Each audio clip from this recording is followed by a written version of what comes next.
Hello my creative peeps, and welcome back to my channel for another video today. Thank you so much for taking time out of your day to join me for this really fast journal with me. So last week I shared with you my review on watercolor brush pens. If you missed that, I will leave it linked so you can check it out. But thank you all so much for leaving such lovely comments on that video as well. Several of you said that you actually already owned some of them and you weren't quite sure how to use them. Some people had said they don't really know how to use their brush pens because they don't hand letter, and I wanted to take the opportunity today to show you my favorite way to use pretty much any water-soluble markers at all, or water reactive, water-based, etc. You know what I mean. But today in particular, I am using the watercolor brush pens that I showed you in the review to do my favorite technique that I use them for. It's one that you hear me talk about quite often. I call it the smooshing technique, which you'll see why in a minute. But yes, I thought it'd be fun to share it with you. I think it's a super easy way to use it and get kind of faux watercolor effects with very little effort. If I really want some type of watercolor effect, I'm going to use watercolor, but especially since I'm using this journal in particular, which is the Moleskine Classic Notebook Journal, the paper is not meant for watercolor at all, and pretty much anytime you get it wet or use a highly pigmented marker, it bleeds through.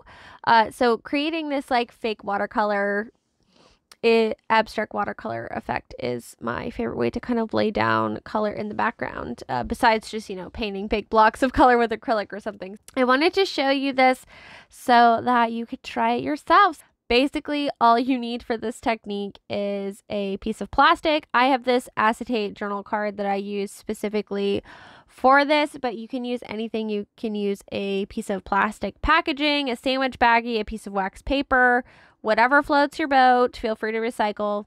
And you just color the marker onto the plastic and then add a little bit of water. You don't want a ton, just enough to kind of activate it a little. I was using a water brush to do that. And then as you can see, you just smoosh it on there. Sometimes you can then go back in if there's big puddles of color and kind of smooth out the color a little more. Get a little better coverage kind of where you want it, but it creates these fun ultra concentrated abstract puddles. It makes it look more like you did some type of traditional wet on wet watercolor technique, but you're just using these brush pens. And like I said, you can do this with brush pens. I've done it with Tombos, you can do it with Crayola Super Tips, whatever markers you have that are water-based, where you can, they're not permanent once you use them, basically is what water-based is. They react with water. If you get them wet, they run. So take any type of marker like that. You could use this with ink pads as well. It could be fun to use like distress ink pads and things. Definitely use what you have, but I just wanted to show this to you to encourage you to use your supplies in a different way. You don't have to just use them the way that they're quote unquote intended for. I very rarely use lettering markers for lettering, so please don't let that discourage you from doing that. So I hope you found that helpful. Pretty much the only way that I really enjoy using them, to be honest. Next, we're just kind of moving on for the rest of the journal with me here. I'm just adding bits and pieces. We are in April, of course, well into April now.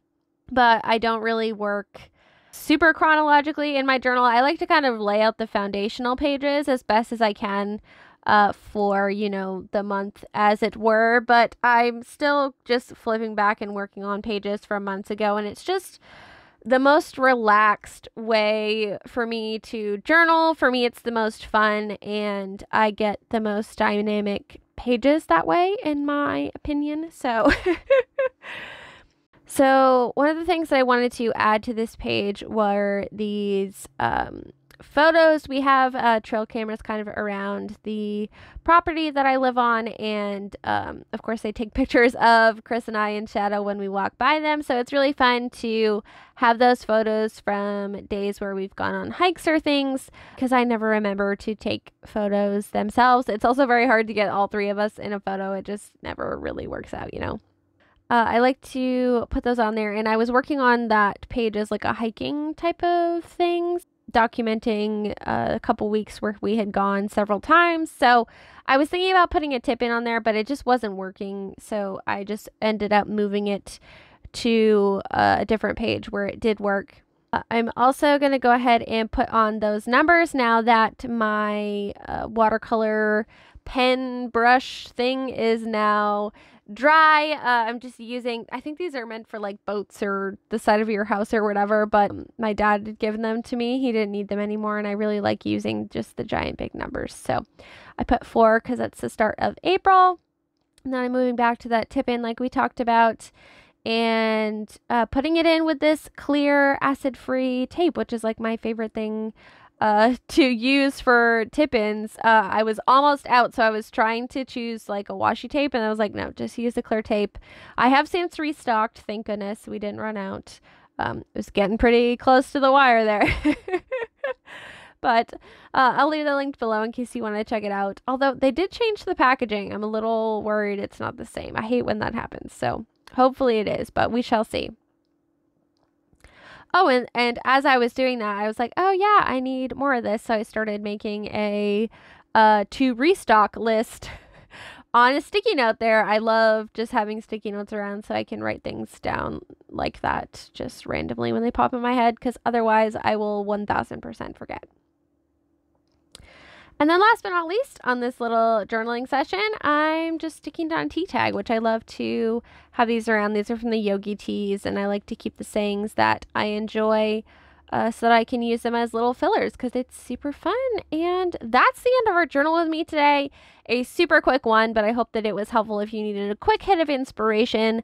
And I hope that you try out the smooshing technique if you have never done it before, and let me know how it goes, especially if you have those watercolor brush pens and you weren't sure what to do with them. So thank you guys so much for joining me today. Thank you so much to my patrons for sponsoring today's video. They help make what I do over here on YouTube possible while still paying my bills and feeding my dog Shadow. So they are amazing, and I am eternally grateful for them. Thank you guys for watching, because without you watching the videos here, there wouldn't be any point.